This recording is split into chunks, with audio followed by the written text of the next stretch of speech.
Shalom saudara yang terkasih di dalam Tuhan. Selamat berjumpa kembali dalam renungan saat teduh saat ini. Sebelum kita belajar bersama firman Tuhan, terlebih dahulu kita akan berdoa. Mari kita akan berdoa. Bapa kami yang terkasih, di dalam nama Tuhan kami Yesus Kristus, kami mengucap syukur kehadirat-Mu ya Bapa, atas segala kasih dan penyertaan-Mu, sehingga kami boleh berkumpul untuk belajar bersama akan firman-Mu. Firman-Mu yang menjadi pelita bagi jalan hidup kami, firman-Mu yang menuntun kami ke dalam jalan yang benar. Terima kasih ya Bapa, hadirlah untuk memberkati kami semua saat ini. Urapi dan tuntun kami, sehingga kami dapat memahami semua yang Engkau firmankan kepada kami. Terima kasih ya Bapa, kami serahkan ke dalam tangan kuasa-Mu. Hanya di dalam nama Tuhan kami Yesus Kristus, kami telah berdoa dan mengucap puji dan syukur. Haleluya, amin. Saudara yang terkasih, tema renungan kita saat ini adalah keluarga yang melayani. Ayat yang mendasari firman Tuhan saat ini terdapat dalam Lukas 4 ayat 38 sampai 39. Saya akan bacakan dimulai dari ayat 38. Kemudian ia meninggalkan rumah ibadat itu dan pergi ke rumah Simon. Adapun ibu mertua Simon demam keras dan mereka meminta kepada Yesus supaya menolong dia. Ayat yang ke-39, maka ia berdiri di sisi perempuan itu, lalu menghardik demam itu, dan penyakit itu pun meninggalkan dia. Perempuan itu segera bangun dan melayani mereka. Dalam kisah penyembuhan ibu mertua Simon Petrus terungkap sebuah teladan yang indah tentang keluarga yang melayani. Sebagai ungkapan terima kasih atas pemberian anugerah Allah yang luar biasa dalam hidup mereka. Apa yang dilakukan keluarga Simon Petrus untuk melayani Kristus Sang Juru Selamat? Yang pertama, menyerahkan seluruh anggota keluarga kepada Kristus. Clement dari Alexandria di dalam bukunya yang berjudul Stromatheis 7:6 menceritakan tentang istri Simon Petrus yang sebenarnya juga ikut membantu pekerjaan mengabarkan Injil, yang kemudian mati syahid juga bersama dengan Petrus. Dalam perikop bacaan ini kita juga menemukan bagaimana Petrus membawa ibu mertuanya kepada Kristus dalam ayat yang sudah kita baca tadi, yaitu dalam Lukas 4 ayat 38 sampai 39 yang sudah kita baca tadi ya, saudara yang terkasih.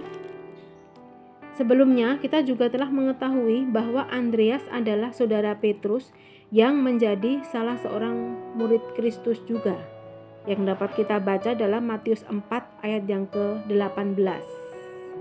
Saat itu Yesus berjalan di sekitar Danau Galilea atau di sepanjang Danau Galilea dan melihat dua bersaudara, yaitu Simon Petrus dan Andreas. Pada waktu itu mereka sedang menebarkan jala untuk mencari ikan.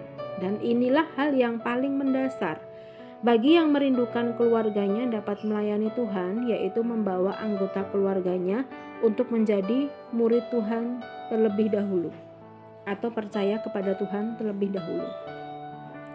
Yang kedua, menyerahkan harta benda dan kepemilikan lainnya untuk pekerjaan Tuhan. Merujuk pada Lukas 4 ayat 31 yang berbunyi, kemudian Yesus pergi ke Kapernaum, sebuah kota di Galilea, lalu mengajar di situ pada hari-hari Sabat.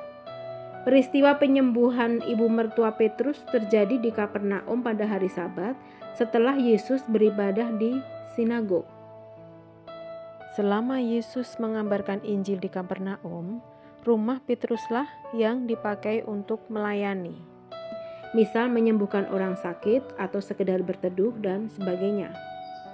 Yang ketiga, menyerahkan seluruh waktu, kekuatan, kesehatan, dan segala berkat yang kita terima dari Tuhan untuk melayaninya sebagai ucapan syukur kita kepada Tuhan.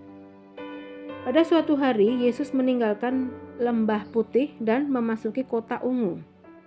Ketika ia menelusuri jalan kota itu, ia menemukan seorang pemuda yang sedang berpesta minuman keras. Kemudian Yesus bertanya kepada pemuda itu, "Mengapa engkau bermabuk-mabukan?" Pemuda itu menjawab, Tuhan, saya pernah sakit kusta dan Engkaulah yang menyembuhkan. Dan sekarang apalagi yang dapat saya lakukan?" Seperti juga ibu mertua Simon Petrus yang disembuhkan oleh Tuhan, setelah diberkati Tuhan, ibu mertua Petrus tidak seperti pemuda tadi yang membuang-buang waktu, tetapi ibu mertua Petrus langsung melayani Tuhan. Kisah ini dapat memberi teladan bagi kita bagaimana mewujudkan terima kasih atas berkat Tuhan bagi dirinya dan keluarganya, sehingga pelayanannya banyak orang lain menerima berkat dari Tuhan. Amin. Puji Tuhan, saudara yang terkasih, kita telah belajar bersama firman Tuhan saat ini. Sebelum kita menutup renungan saat teduh saat ini, kita akan berdoa. Bapa kami yang bertahta di dalam kerajaan surga yang mulia, terima kasih Bapa, kami telah belajar bersama akan firman-Mu yang mengajarkan kepada kami untuk selalu melayani Engkau. Sebagai ucapan terima kasih kami bahwa Engkau telah melawat kehidupan kami. Ajarkan kami untuk senantiasa dapat membawa anggota keluarga kami yang belum mengenal Engkau Bapa, supaya mereka tergerak hati untuk mengenal Engkau, dan mampukan kepada kami semua saat ini untuk kami dapat mengabarkan Injil-Mu, dan semakin banyak orang yang akan diselamatkan di muka bumi ini, dan nama-Mu akan semakin dipermuliakan. Terima kasih Bapa, kiranya Bapa pertemukan kami di renungan saat teduh yang selanjutnya. Kami yakin Engkau memberkati kami satu demi satu yang hadir saat ini. Terima kasih Bapa, kami serahkan waktu ini ke dalam tangan kuasa-Mu, hanya di dalam nama Tuhan kami Yesus Kristus kami telah berdoa dan mengucap puji dan syukur. Haleluya, amin. Terima kasih saudara yang terkasih, kita telah belajar bersama firman Tuhan saat ini. Kiranya kasih dan berkat Tuhan tercurah untuk kita semua. Selamat berjumpa kembali dalam renungan saat teduh selanjutnya. Tuhan Yesus memberkati.